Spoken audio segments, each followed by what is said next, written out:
جہاں ٹھہرتے تھے وہاں کے جنات سے پناہ لیتے تھے، تو انہوں نے بھی اسی عادت پہ کہا اعوذ بعزیز ھذا الوادی، رات جب پڑ گئی اندھیرا چھا گیا کہ اس وادی کا جو سب سے بڑا جن ہے میں اس کی پناہ لیتا ہوں۔ انہوں نے ایک آواز سنی، آواز یہ تھی کہ اب جنات کا دور ختم ہو گیا۔ تو یہ کہنے لگے یا رسول اللہ میری بستی ہے فلسطین میں بیت اللحم، آج بھی ہے فلسطین، جو ابھی خبریں آتی ہیں اس میں بیت اللحم کی خبریں آتی ہیں۔ بیت اللحم ایک بستی ہے، وہاں علاقہ ہے، اب تو خیر بڑا علاقہ بن گیا، چھوٹی سی ایک بستی تھی، یہ ان کی بستی تھی۔ کہا رسول اللہ آپ مجھے یہ بستی لکھ دیں کہ یہ بستی مجھے ملے گی، اگر اللہ نے آپ کو اسلام میں غلبہ دے دیا اور آپ نے بیت المقدس اور فلسطین کا علاقہ شام کا فتح کر لیا تو یہ بستی مجھے ملے گی۔ آپ نے کہا لاؤ لکھ دیتا ہوں، تو آپ نے ان کو لکھ دی کہ بیت اللحم بستی تمیم داری کو ملے گی۔ پھر حضرت عمر رضی اللہ عنہ کے زمانے میں فلسطین کا علاقہ فتح ہوا اور بیت المقدس فتح ہوا، تب تمیم داری وہ پرچی لے کے آ گئے۔ پرچی تو خیر یہ ورقہ تو آج کے زمانے میں وہ آپ کی تحریر جو لکھی ہوئی تھی پتہ نہیں کس چیز پہ لکھی ہوگی، وہ لے کے آپ حضرت عمر کے پاس آئے کہ بیت اللحم کا علاقہ مجھے اللہ کے نبی نے لکھ کے دیا تھا۔ آپ علیہ السلام مغرب کی نماز کے لیے مسجد میں داخل ہوئے تو آپ نے ایک نئی چیز دیکھی، آپ نے کہا من فعل ھذا، یہ کس نے کیا ہے؟ تو یہ ستون کے پیچھے چھپ کے دیکھ رہے تھے کہ اللہ کے نبی کیا کرتے ہیں، کیا ری ایکشن ہے آپ کا اس ایک نئی چیز کو دیکھ۔ تو لوگوں نے بتایا تمیم داری نے کی، آپ کا کمال تھا کہ آپ کی بات مختصر ہوتی تھی لیکن فائدہ ڈھیر سارا ہوتا تھا، اور آپ کا کمال تھا کہ آپ کا عمل مختصر ہوتا تھا لیکن ثواب ڈھیر سارا ہوتا تھا۔ تو یوں کہہ لو آپ کی خصوصیت ہے قول میں اور آپ کی خصوصیت ہے فعل میں کہ ظاہراً دیکھنے میں مختصر ہیں لیکن اپنے اثر میں بہت زیادہ صلاحیت رکھتے ہیں۔ جویریہ تجھے ایسے کلمہ نہ بتا دوں جو تو 3 دفعہ صبح پڑھ لیا کر اور 3 دفعہ شام پڑھ لیا کر، تیرے اس پورے ذکر کو کافی ہو جائے گا۔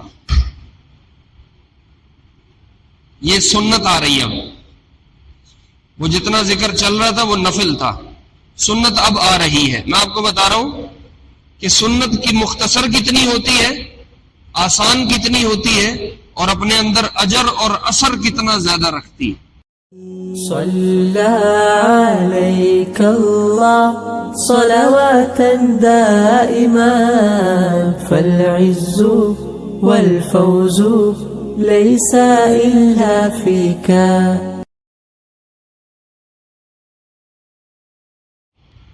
ہم آج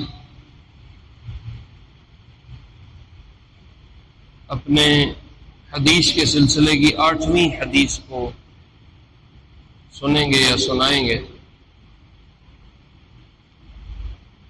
یہ حدیث امام نووی رحمہ اللہ نے ان 40 حدیثوں میں نقل کی ہے جو 40 حدیثیں امام نووی کے نام سے جانی جاتی ہیں اور مشہور ہیں۔ یہ جو حدیث آج بیان کریں گے اس کے راوی تمیم داری رضی اللہ عنہ۔ حدیث کا جب درس ہوتا ہے تو اس میں محدثین کی شروع سے یہ ترتیب ہے کہ وہ حدیث کو بیان کرنے والے صحابی اور روایت کرنے والے صحابی کا کچھ تذکرہ فرماتے ہیں۔ اس لیے جب بھی حدیث کی مجلس ہوتی ہے تو جہاں حدیث کا تذکرہ ہوتا ہے وہاں حدیث کو نقل کرنے والے صحابہ کا بھی تذکرہ ہوتا ہے۔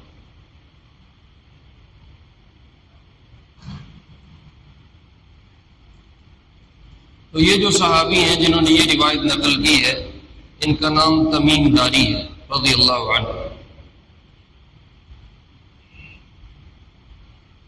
یہ فلسطین کے رہنے والے تھے اور 9ویں ہجری میں یعنی نبوت ملنے کے بعد 13 سال آپ مکے میں رہے ہیں، 10 سال آپ مدینہ میں رہے ہیں، تو مدینہ کے 10ویں سال 1 سال انہوں نے اپنا اسلام پہ گزارا ہے، 9ویں سال میں یہ مسلمان ہوئے تمیم داری رضی اللہ عنہ،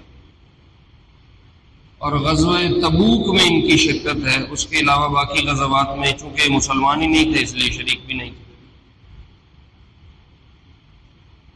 مجموعہ حدیث میں تقریباً کوئی 18 روایات ان کی روایت کردہ ہیں یا ان کی نقل کی ہوئی ہے۔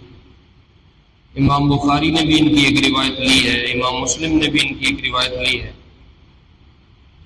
مشہور صحابی ہیں تمیم داری رضی اللہ عنہ، عیسائی مذہب پہ تھے اور اپنے مذہب کے بڑے عالم تھے، اور عیسائیوں کی کتاب جو ہے آسمانی کتاب، اس کے بہت زیادہ اس کا بہت علم تھا ان کے پاس۔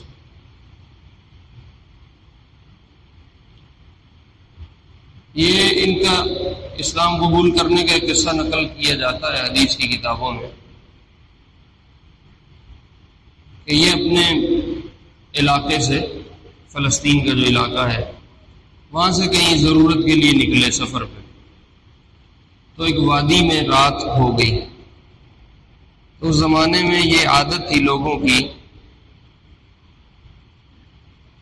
کہ جہاں ٹھہرتے تھے وہاں کے جنات سے پناہ لیتے تھے، تو انہوں نے بھی اسی عادت پہ کہا اعوذ بعزیز ھذا الوادی، رات جب پڑ گئی اندھیرا چھا گیا کہ اس وادی کا جو سب سے بڑا جن ہے میں اس کی پناہ لیتا ہوں۔ انہوں نے ایک آواز سنی، آواز یہ تھی کہ اب جنات کا دور ختم ہو گیا، اب پناہ لینی ہے تو اللہ کی لو، اس لیے کہ ان کے نبی محمد صلی اللہ علیہ وسلم دنیا میں آ چکے ہیں اور ہم نے جا کے ان کے ہاتھ پہ ان کا دین قبول کر لیا۔ وہ جن تھا جس کی آواز تھی، تو انہوں نے قسم دی ان کو کہ مجھے بتاؤ کیا تفصیلات ہیں، کون ہے وہ؟ تو وہ جن کہنے لگا کہ وہ ایک نبی ہیں اور ان کا ظہور مکہ میں ہوا ہے، اور وہ ہم نے ان کو قرآن پڑھتے ہوئے سنا۔ وہ جنوں کی ایک جماعت کا تذکرہ ملتا ہے جو چکر کاٹتے کاٹتے پہنچی تھی اور آپ فجر کی نماز پڑھا رہے تھے، تو ہمیں ان کا قرآن سمجھ میں آیا، ہم ان کے رب پہ ایمان لے آئے۔ اب جنات کا دور ختم ہے، اب اس آخری نبی کا دور شروع ہو گیا، اس لیے اگر پناہ لینی ہے تو اس کی۔ یہ پہلی چوٹ تھی تمیم داری پہ جو لگی، اور یہ فلسطین سے نکلے اور انہوں نے ہجرت کی، اور پھر مدینہ میں مذہبی لوگ پرانے آسمانی مذاہب تھے جن کے پاس، وہ مدینہ میں آباد تھے، تو یہ بھی مدینہ میں آ کے ٹھہر گئے اور پھر مدینہ میں کافی عرصہ قیام کیا۔ جب اللہ کے محبوب علیہ السلام ہجرت کر کے آ گئے، اس کے کافی عرصہ بعد انہوں نے آپ سے ملاقات کی اور پھر آپ کے ہاتھ پہ بیعت کی اور مسلمان ہو گئے۔ ایک ان کا مشہور قصہ ہے مسجد نبوی میں چراغ جلانے کا، کہ مسجد نبوی میں سب سے پہلا چراغ بھی تمیم داری رضی اللہ عنہ نے جلایا۔ اس سے پہلے کھجور کی چھال جلا کے اس کو رکھتے تھے تو وہ آگ سے کچھ روشنی ہو جاتی تھی، اس کے علاوہ روشنی کا انتظام نہیں تھا۔ تو چونکہ یہ شام کے علاقے کے تھے تو یہ مدینہ سے اپنے علاقے کو سفر کرتے رہتے تھے، آنا جانا ان کا لگا رہتا تھا۔ تو ایک دفعہ اپنے علاقے میں گئے تو انہوں نے وہاں ایک لالٹین دیکھی کہ اس میں نیچے تیل ہے اور پانی ہے اور اس میں ایک بتی لگی ہوئی ہے اور اس کو آگ لگتی ہے تو اس سے روشنی ہوتی ہے۔ تو یہ وہاں سے ایک وہ لے کے مدینہ آئے، میں اس کو اپنی زبان میں لالٹین کہہ رہا ہوں، اس کو ایسے قندیل کہتے ہیں، چراغ جلانے کا وہ ایک خاص ڈبہ سا بنا ہوا ہوتا، وہ یہ لے کے آئے اور اپنے غلام کو دیا کہ جاؤ شام کے وقت میں مسجد نبوی میں اس کو جلاؤ۔ اس میں نیچے تیل اور پانی تھا، ایک انہوں نے رسی لی جس کی انہوں نے وہ بتی سی بنا کے اس کے اندر ڈالی اور پھر اس کو آگ لگوائی۔ آپ علیہ السلام مغرب کی نماز کے لیے مسجد میں داخل ہوئے تو آپ نے ایک نئی چیز دیکھی، آپ نے کہا من فعل ھذا، یہ کس نے کیا ہے؟ تو یہ ستون کے پیچھے چھپ کے دیکھ رہے تھے کہ اللہ کے نبی کیا کرتے ہیں، کیا ری ایکشن ہے آپ کا اس ایک نئی چیز کو دیکھ۔ تو لوگوں نے بتایا تمیم داری نے کی۔ تو آپ علیہ السلام کے پاس یہ حاضر ہو گئے، یا رسول اللہ میں نے لگائی ہے روشنی کے لیے کہ مسجد میں روشنی ہو جائے۔ آپ نے فرمایا لقد نورت الاسلام نور اللہ علیک فی الدنیا والآخرہ، تمیم تو نے اسلام کو منور کر دیا، روشنی دے دی، تو نے اسلام کو منور کر دیا، اللہ دنیا آخرت میں تجھے منور کر دے۔ تو نے اسلام کو روشنی دی ہے، اللہ دنیا آخرت میں تجھے روشنی دے۔ اس کے بعد آپ اتنے خوش تھے کہ آپ نے فرمایا اما انہ لو کانت لی ابنۃ لزوجتکھا، تمیم اگر کوئی میری بیٹی ہوتی تو میں اس خوشی میں آج تیرے ساتھ اس کی شادی کر دیتا، میں تجھے اس کا رشتہ دے دیتا۔ اتنے خوش ہوا مسجد میں روشنی کا انتظام کرنے۔ تو آپ کے ایک چچا زاد بھائی ہیں نوفل بن حارث، نوفل ابن حارث، وہ ساتھ کھڑے ہوئے تھے۔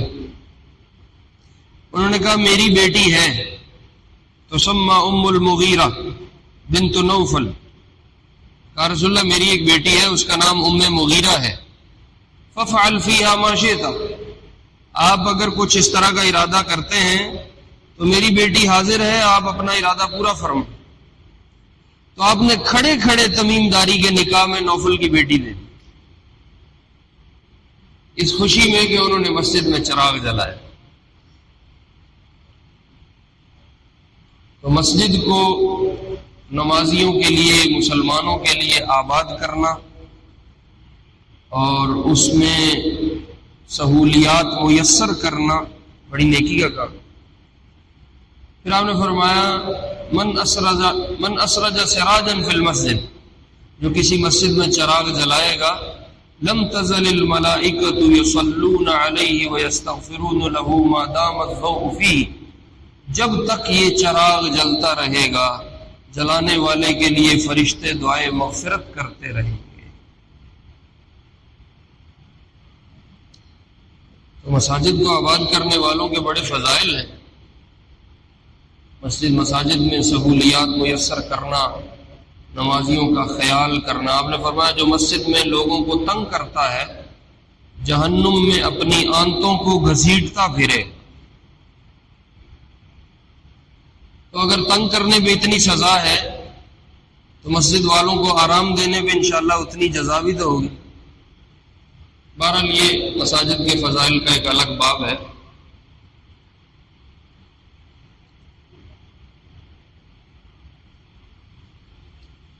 اللہ اکبر۔ تو یہ تمیم داری رضی اللہ عنہ ہے، جب مسلمان ہوئے نا تو انہوں نے کہا یا رسول اللہ مجھے لگتا ہے اللہ آپ کو پوری دنیا میں غلبہ دے دے گا۔ میں کہا اچھا، کہ میں اپنی کتابوں میں پڑھ کے آیا ہوں آپ کا دین پوری دنیا میں چھائے گا، آپ کو غلبہ ملے گا۔ تو یہ کہنے لگے یا رسول اللہ میری بستی ہے فلسطین میں بیت اللحم، آج بھی ہے فلسطین، جو ابھی خبریں آتی ہیں اس میں بیت اللحم کی خبریں آتی ہیں۔ بیت اللحم ایک بستی ہے، وہاں علاقہ ہے، اب تو خیر بڑا علاقہ بن گیا، چھوٹی سی ایک بستی تھی، یہ ان کی بستی تھی۔ کہا رسول اللہ آپ مجھے یہ بستی لکھ دیں کہ یہ بستی مجھے ملے گی، اگر اللہ نے آپ کو اسلام میں غلبہ دے دیا اور آپ نے بیت المقدس اور فلسطین کا علاقہ شام کا فتح کر لیا تو یہ بستی مجھے ملے گی۔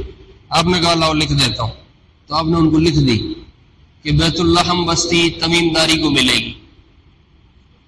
پھر حضرت عمر رضی اللہ عنہ کے زمانے میں فلسطین کا علاقہ فتح ہوا اور بیت المقدس فتح ہوا، تب تمیم داری وہ پرچی لے کے آ گئے، پرچی تو خیر یہ ورقہ تو آج کے زمانے میں، وہ آپ کی تحریر جو لکھی ہوئی تھی پتہ نہیں کس چیز پہ لکھی ہوگی، وہ لے کے آپ حضرت عمر کے پاس آئے کہ بیت اللحم کا علاقہ مجھے اللہ کے نبی نے لکھ کے دیا تھا.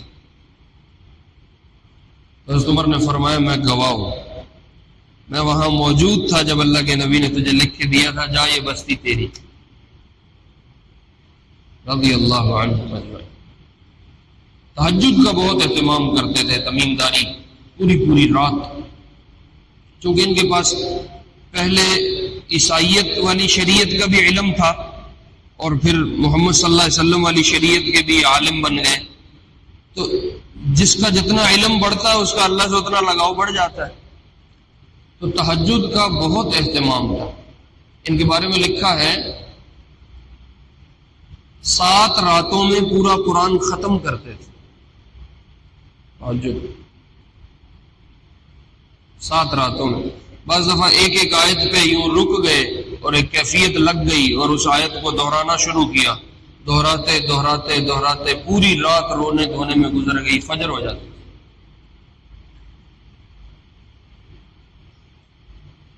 تمیم داری رضی اللہ عنہ. حضرت عثمان کے زمانے میں پھر یہ مدینہ سے واپس اپنے علاقے میں چلے گئے تھے فلسطین میں، وہیں پھر ان کا انتقال ہوا. خیر انہوں نے جو روایت نقل کی ہے وہ روایت ہے الدین النصیحہ. تمیم داری فرماتے ہیں میں نے اللہ کے محبوب علیہ السلام کو یہ فرماتے ہوئے سنا کہ دین سراسر خیر خواہی ہے. دین اسلام سراسر خیر خواہی ہے. دین اسلام سراسر نصیحت ہے. نصیحت کا ایک وہ ترجمہ جو ہم اردو میں کرتے ہیں، ابو نے بیٹے کو نصیحت کر دی، استاد نے شاگرد کو نصیحت کر دی.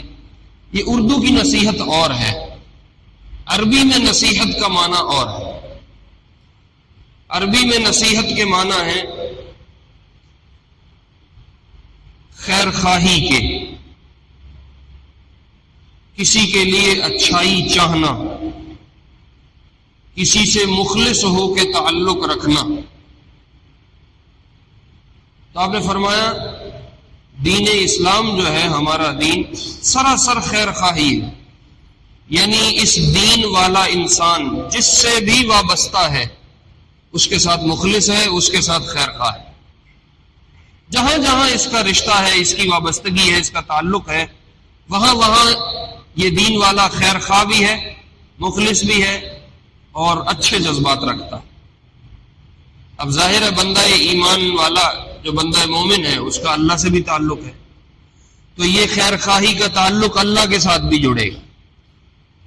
اللہ کے نبی علیہ السلام سے ہے تو اللہ کے نبی سے بھی جڑے گا، قرآن سے ہے قرآن سے بھی جڑے گا، لوگوں میں رہتا ہے لوگوں سے بھی جڑے گا، اور اپنے امراء، اپنے وزراء، اپنے جو سربراہ مملکت ہیں، اپنے جو بڑے بادشاہ ہیں یا امراء ہیں ان کے ساتھ بھی جڑے گا. تو اس لیے صحابہ نے فوراً پوچھا یا رسول اللہ لمن، یہ خیر خواہی کس کے لیے ہے؟ دین سراسر خیر خواہی ہے، دین سراسر نصیحت ہے، لیکن کس کے لیے؟ تو آپ نے فرمایا للہ، اللہ کے لیے، ولی کتابہ، اور اس کے قرآن کے لیے، ولی رسولہ، اور اس کے رسول کے لیے، ولی ائمۃ المسلمین، اور مسلمانوں کے بڑے مقتدا لوگ، بڑے امام لوگ. اس زمانے میں امام یہ والے مصلی والے امام بھی ہوتے تھے اور ساتھ وہ سیاسی امور میں بھی امام ہوتے تھے. یہ تو بعد کی تقسیم ہے، اس مصلی کے لوگ الگ ہو گئے، سیاسی امور کے مصلی کے لوگ الگ ہو گئے. اس زمانے میں تو اللہ کے محبوب علیہ السلام سیاسی طور پہ بھی امام تھے اور مصلی کے بھی امام تھے. تو آپ نے فرمایا جو مسلمانوں کے امام ہیں ان کے لیے بھی خیر خواہی، اور جو مسلمانوں کا عام مجمع ہے ان کے لیے بھی خیر خواہی. دین سراسر خیر خواہی. کہنے کو یہ 2 لفظ ہیں، دین سراسر خیر خواہی ہے، الدین النصیحہ، دین خیر خواہی کا نام ہے. لیکن ان 2 لفظوں میں بہت گہرا، بہت بڑا، لمبا چوڑا مضمون اللہ کے محبوب نے بند کر دیا. ہمارے ہاں اردو میں ایک جملہ مشہور ہے، سمندر کو کوزے میں بند کرنا. تو یہ کہنے کو دو لفظ ہیں لیکن یہ بہت بڑا مضمون ہے جو اپنے اندر رکھتے ہیں. اللہ کے محبوب علیہ السلام کی خاصیت تھی کہ اللہ نے آپ کو ایسا کلام بخشا تھا کہ آپ مختصر سی بات میں بڑے بڑے مضمون سمیٹ جاتے ہیں. اس لیے آپ نے اپنی جن خصوصیات کا ذکر کیا ہے جو اللہ کی طرف سے خاص خصوصیات آپ کو دی گئی تھی، ان خصوصیات میں آپ نے فرمایا اوتیت جوامع الکلم، مجھے اللہ نے ایسے کلمات دیے ہیں کہ میں چھوٹی چھوٹی باتوں میں بڑی بڑی گہری اور بڑی باتیں کر جاتا ہوں. یہ اللہ کا انعام ہے.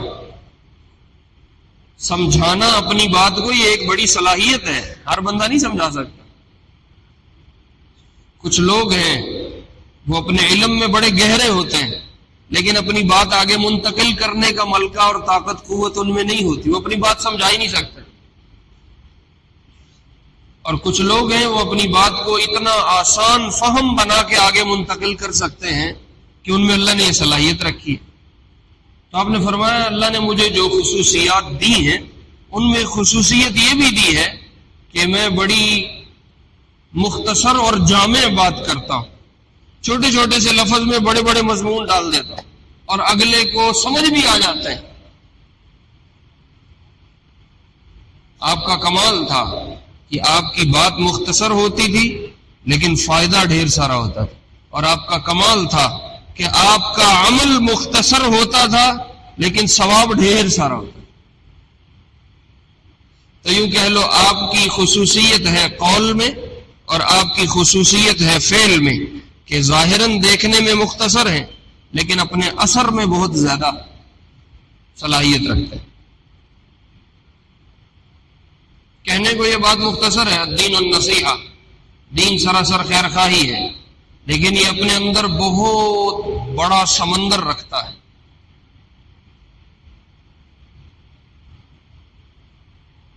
اس لیے محدثین نے لکھا ہے پورے دین کا مدار اگر کسی حدیث کو قرار دیا جائے کہ سارا دین کسی ایک حدیث کے گرد گھومتا ہے تو وہ کون سی حدیث ہے؟ تو فرمایا یہ دو لفظی حدیث ہے، الدین النصیحہ، دین سراسر خیر خواہی. کیوں؟ اللہ کے ساتھ تعلق ہے تو اللہ کے ساتھ خیر خواہی کا تعلق بنے.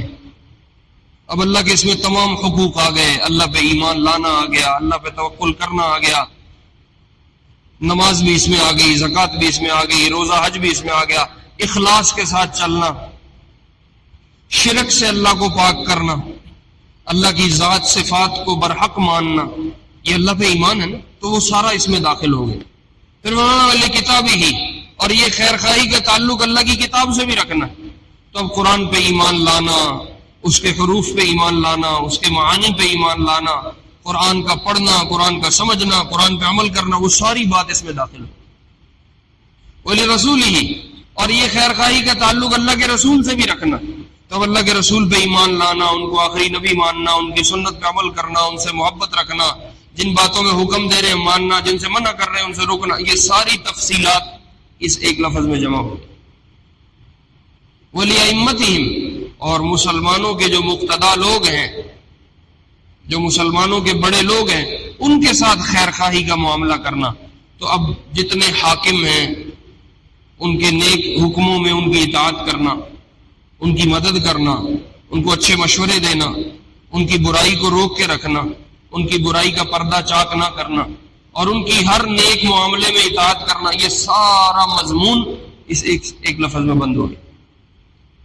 وَلِعَامَّةِ الْمُسْلِمِينَ، اور تمام مسلمانوں کے ساتھ بھلائی اور خیر خواہی رکھنا. اب کہنے کو یہ دو لفظ ہیں لیکن یہ کتنا بڑا دین کا مضمون ان دو لفظوں میں اللہ کے نبی نے سمیٹا. تو آپ کی یہ خاصیت تھی کہ بات مختصر لیکن اس میں اثر اور اس کی تاثیر بہت بڑی. اسی طرح آپ کا عمل مختصر لیکن اپنی تاثیر میں بہت بڑا. اس پہ ایک چھوٹی سی روایت سناتا ہوں، مضمون سے تو نکل جائیں گے ہم، لیکن آپ کو یہ بتانا چاہ رہا ہوں کہ نبی کا قول بھی مختصر ہوتا ہے لیکن اثر زیادہ رکھتا ہے، نبی کا عمل بھی مختصر ہوتا ہے، آسان ہوتا ہے، لیکن عمل بہت بڑا، اجر بہت زیادہ رکھتا ہے، اثر بہت زیادہ رکھتا ہے۔ آپ علیہ السلام فجر کی نماز کے لیے گھر سے نکل رہے تھے تو اپنی بیگم حضرت جویریہ کو دیکھا رضی اللہ عنہ، جویریہ بنت الحارث ہماری ماؤں میں سے ہیں، وہ مصلی پہ بیٹھی کچھ ذکر کر رہی، تو آپ مسجد چلے گئے۔ آپ کی عادت تھی فجر کی جماعت خود کرواتے تھے، ظاہر ہے حضور کی موجودگی میں کوئی اور امام تو ہو نہیں سکتا، تو آپ جب فجر کی جماعت کرواتے تھے تو فجر کی نماز میں 100 آیتیں تلاوت فرماتے تھے، یعنی لمبی جماعت ہوتی تھی، 45-50 آیتیں ایک رکعت میں، 45-50 ایک رکعت میں، تو ذرا لمبی نماز ہوگی، آپ اس کو 15 منٹ لگا لو، 20 منٹ لگا لو، اتنی نماز تھی، تو آپ نماز پڑھاتے تھے۔ نماز کے بعد آپ کی عادت تھی کہ آپ اپنے مصلی پہ سورج کے طلوع ہونے تک بیٹھتے تھے اور فرماتے تھے فجر پڑھ کے جو اپنی جگہ بیٹھا رہے یہاں تک کہ سورج طلوع ہو جائے، ایک مقبول حج عمرے کا ثواب ملے گا۔ تو آپ کی عادت تھی، آپ مصلی پہ رہتے تھے، صحابہ سے ملاقات کرتے تھے، کسی نے رات خواب دیکھا وہ سنا کے اس کی تعبیر پوچھ لیتا تھا، کسی نے کوئی مسئلہ دریافت کرنا ہے تو آپ مصلی پہ ہیں، وہ مسئلہ پوچھ لیتا تھا، کسی کے ذمے آپ نے کو کام لگایا تو آپ کارگزاری لے لیتے تھے، بے تیرے ذمے لگایا تھا کیا کیا، یا کسی کو کہیں بھیجنا ہے، کسی کے ذمے کو کام لگانا ہے تو آپ اس موقع پہ جمع فرما کے صحابہ کو بتا دیتے تھے۔ تو آپ کی یہ فجر کی مجلس مشہور تھی، یہ مجلس بھی آپ نے کی۔ سورج طلوع ہوا تو آپ نے اشراق کے 2 نفل 4 نفل پڑھے، پڑھ کے آپ گھر گئے۔ جب آپ گھر تشریف لائے تو اپنی بیگم جویریہ کو دیکھا، وہ ابھی تک مصلی پہ بیٹھی اور ذکر کر رہی۔ تو اب کم از کم اس سارے کام میں آدھا پونا گھنٹہ تو لگا ہوگا نا۔ آپ گئے ہیں، نماز پڑھائی ہے، مصلی پہ بیٹھے رہے، سورج طلوع ہوا، اشراق پڑھی، پھر آپ واپس گھر آئے، آدھا ایک گھنٹہ تو کم از کم لگا ہے۔ ویسے تو آدھے سے زیادہ، میں احتیاط میں کہہ رہا ہوں، آپ بہت کم کر لو تو بھی آدھا ایک گھنٹہ اس سارے کام میں گزرا ہوگا۔ جب آپ گھر تشریف لائے تو جویریہ مصلی میں بیٹھی بھی ذکر کر رہی۔ آپ نے پوچھا جویریہ کیا کر رہی ہو؟ کہا رسول اللہ ذکر کر رہی، اللہ کا ذکر کر رہی۔ اب یہ جویریہ جتنا کر رہی تھی ذکر، یہ ان کا اپنا خود سے ایک بنایا ہوا ذکر تھا، ظاہر اللہ کی تسبیح کر رہی ہوں گی، کو الحمدللہ، کو اللہ اکبر، کو لا الہ الا اللہ، کچھ اسی طرح کا کچھ پڑھ رہی ہوں، اللہ کا ذکر یہی ہے۔ لیکن یہ حضرت جویریہ اپنے طور پہ کر رہی تھی، اپنی ترتیب پہ کر رہی تھی، اپنی سمجھ سے جو ان کو سمجھ آیا وہ کر رہی۔ تو آپ یوں کہہ سکتے ہو جویریہ کا یہ ذکر سارا نفل تھا، نفلی اپنے طور پہ ذکر چل رہا ہے، جیسے بندہ نفلی صدقہ کرتا ہے، جیسے بندہ نفلی کام کرتا ہے، مجھے ثواب مل جائے۔ آپ نے فرمایا جویریہ تجھے ایسے کلمہ نہ بتا دوں جو تو 3 دفعہ صبح پڑھ لیا کر اور 3 دفعہ شام پڑھ لیا کر، تیرے اس پورے ذکر کو کافی ہو جائے گا۔ یہ سنت آ رہی ہے اب، وہ جتنا ذکر چل رہا تھا وہ نفل تھا، سنت اب آ رہی ہے۔ میں آپ کو بتا رہا ہوں کہ سنت کی مختصر کتنی ہوتی ہے، آسان کتنی ہوتی ہے، اور اپنے اندر اجر اور اثر کتنا زیادہ رکھتی ہے۔ وہ آدھے پونے گھنٹے کا ذکر ہے اور ادھر اب سنت آ رہی ہے۔ آپ نے فرمایا اگر وہ 3 دفعہ کلمہ پڑھ لیا کر تو تیرے اس آدھے پونے گھنٹے کے ذکر کو کافی ہو جائے۔ انہوں نے کہا رسول اللہ ضرور بتاؤ، یہ تو موج لگ جائے گی۔ تو آپ نے فرمایا جب تو صبح کرے تو کہا کر سبحان اللہ وبحمدہ عدد خلقہ ورضا نفسہ وزنۃ عرشہ ومداد کلماتہ۔ بس کتنا سا وقت لگا اس میں؟ میرے خیال ہے کو 30 سیکنڈ لگے ہوں گے، یا شاید اس سے بھی کم لگا۔ آپ نے فرمایا جویریہ 3 دفعہ یہ کلمہ صبح پڑھ لیا کر، تیرے اس آدھے پونے گھنٹے کے ذکر کو یہ کافی ہے۔ سنت اپنے وجود میں مختصر ہوتی ہے لیکن ثواب بہت زیادہ رکھتی ہے۔ اس لیے میرے عزیزوں میرے پیاروں، سنت کو ڈھونڈ کے تلاش کر کے اس پہ عمل کرنا، ایک تو آسان ہوگی، مختصر ہوگی، وقت تھوڑا لے گی، کھپائی تھوڑی لے گی، ثواب ڈھیر سارا دے دے گی. یہ سنت کا کمال ہے. اس کے مقابلے میں نفلی ہے، اس پہ کھپائی زیادہ ہوگی، جان زیادہ لگے گی، وقت بھی زیادہ لگے گا، لیکن ثواب سنت کے مقابلے میں کم ملے گا. مل تو جائے گا، ملنے کا تو انکار نہیں، لیکن سنت کے مقابلے پہ ثواب کم ملے. بہرحال یہ ایک الگ مضمون ہے. میں آپ کو یہ بتا رہا تھا کہ نبی علیہ السلام کے فعل میں اللہ نے ایک خاصیت رکھی ہے کہ وہ مختصر ہوتا ہے لیکن اثر اس کا بہت زیادہ ہوتا ہے. اسی طرح نبی علیہ السلام کے قول میں اللہ نے یہ خاصیت رکھی ہے کہ وہ اپنے لفظوں کے لحاظ سے بہت مختصر سا ہوگا لیکن اپنے اندر بہت بڑا مضمون باندھ کے رکھے گا، بہت بڑا سمندر سمیٹ کے رکھے گا، جس کو آپ فرما رہے تھے الدین والنصیحہ، دین سراسر خیر خواہی کا نام ہے. اب اللہ کے ساتھ خیر خواہی کیا ہے، نبی کے ساتھ خیر خواہی کیا ہے، عام مسلمانوں کے ساتھ خیر خواہی کیا ہے، قرآن کے ساتھ خیر خواہی کیا ہے، اس پہ ایک تفصیل ہے. انشاءاللہ اگلے 1-2 جمعوں میں اس تفصیل کو عرض کر دوں گا. اللہ رب العزت ہمیں اپنا دین سیکھ کے عمل کرنے کی توفیق نصیب فرمائے. سنت اللہ.